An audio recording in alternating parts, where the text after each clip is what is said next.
असलेल्या महिलांपैकी कित्येक जणी वर्किंग वुमन आहेत, काही जणी घरी राहणार आहेत. आपण जर कोणाला विचारलं एखाद्या वर्किंग वुमनला तू काय करतेस, तर ती सांगेन मी वर्किंग वुमन आहे, मी कामाला जाते.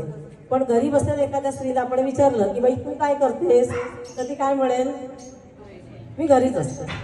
तर ती घरीच असते म्हणजे तिला काहीच काम नसतं का? तिलाही भरपूर कामं असतात. कारण ही जी वर्किंग वुमन असते ना, ती त्या घरच्याच बाईच्या जीवावर कामाला जात असते. म्हणून तिला आल्यानंतर हातात झाडू घेऊन कचरा काढावा लागत नाही. महिन्याचं राशनिंगपणे गहू आणून टाकले डीमार्ट मधून की चालतात, पण दळण काढायला घरातली बाई असते, ती दळणाचे डबे करून तयार ठेवते.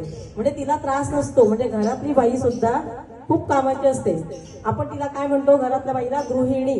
गृहिणी, गृह प्लस ऋणी, म्हणजे अख्खं घर जिचं ऋणी ती गृहिणी. तर अशी ही गृहिणी आपल्या सर्वांच्या घरी प्रत्येकाच्या आहे. आणि ही गृहिणी वर्किंग वुमन इतकीच सर्वश्रेष्ठ आहे. ह्या घरच्या गृहिणीला सुद्धा आपण आदर दिला पाहिजे, मान दिला पाहिजे. बाहेर जाणाऱ्या प्रत्येक महिलेला वाटतं की मला 8 दिवसाची एक सुट्टी आहे, तर मला आराम हा मिळाला पाहिजे. पण घरात राहणाऱ्या बाईलाही वाटत असतं, कारण ती ही सकाळी उठल्यापासून रात्री झोपेपर्यंत सतत राबत असते, काम करत असते, आपल्या मुलांची जबाबदारी ती घेत असते. पाळणा घरात मुलांना ठेवलं की किती टेन्शन असतं आपल्याला.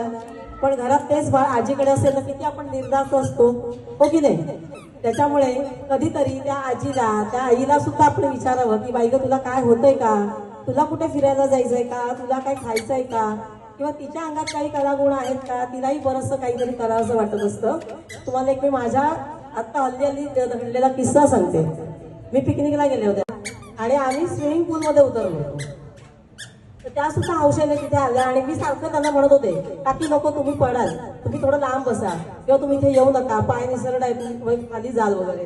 तर ही सतत मला भीती होती. आणि आमचं सगळं करून झालं, त्याच्यानंतर आम्ही थोडे खेळ खेळलो आणि मग त्या मला म्हणाल्या, अगं मला पोहता येतं. म्हटलं अरे इतकी वर्ष तुम्ही आमच्या सोबत आहात, पण तुम्ही कधीच आम्हाला सांगितलं नाही, किंवा तुमच्या घरच्यांनी आम्हाला कधी सांगितलं. म्हणजे बघा असे गुण असतात.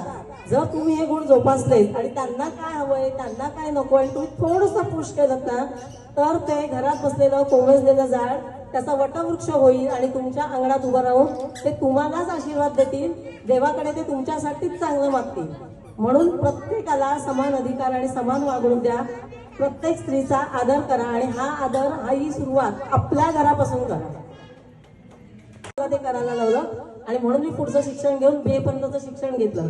सांगण्याचा हेतू माझा फक्त हाच आहे की आपल्या घरातल्या प्रत्येक स्त्रीला आपणच आधार दिला पाहिजे, आपणच तिला तो हात दिला पाहिजे. आणि याची सुरुवात प्रत्येकाने आपल्या कुटुंबापासून करा, तरच हे जग सुखी आणि खऱ्या अर्थाने महिला दिन साजरा होईल. तर असाच हा